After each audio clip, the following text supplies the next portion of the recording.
చూసారా అండి gravy thickness ఎలా కనిపిస్తుందో దీని టేస్ట్ కూడా అంత అద్భుతంగా ఉంటుందండి.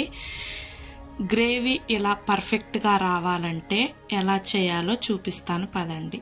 ఒక ప్యాన్ పెట్టుకొని ఒక 4 టేబుల్ స్పూన్స్ అయితే ఆయిల్ వేసుకొని కట్ చేసుకున్న ఉల్లిపాయ, టమాటో, పచ్చిమిర్చి ముక్కలు వేసుకొని కొంచెం కళ్ళుప్పు గనక వేసుకొని ఒకసారి ఫ్రై చేసుకొని సిమ్లో ఇలా ఒక 3 నిమిషాలు మగ్గించుకున్నట్లయితే మెత్తగా ఉడికిపోతాయండి.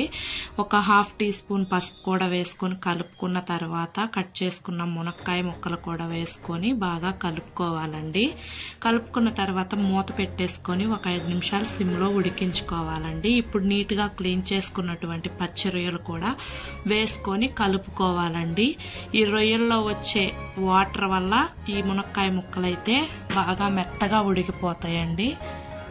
మూత పెట్టేసుకొని ఒక 2-3 నిమిషాలు ఉడికించుకోవాలండి. ఆ మాత్రం చింతపండును నానబెట్టుకొని పులుసు తీసి పెట్టుకోవాలండి. 2 స్పూన్స్ అయితే కారం వేసుకొని బాగా మిక్స్ చేసుకోవాలండి.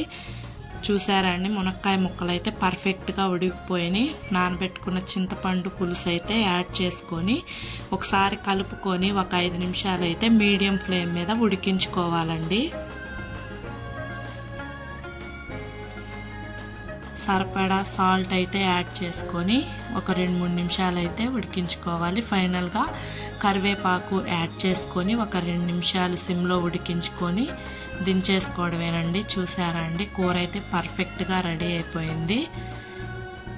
నా వీడియో కనుక మీకు నచ్చినట్లయితే లైక్ చేయండి, షేర్ చేయండి. మరిన్ని మంచి వీడియోస్ కోసం నా ఛానల్ని సబ్స్క్రైబ్ చేసుకోండి.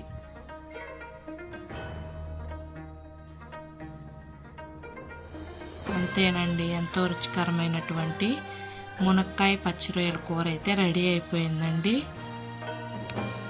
మరో మంచి వీడియోతో మళ్ళీ కలుద్దాం. Bye bye.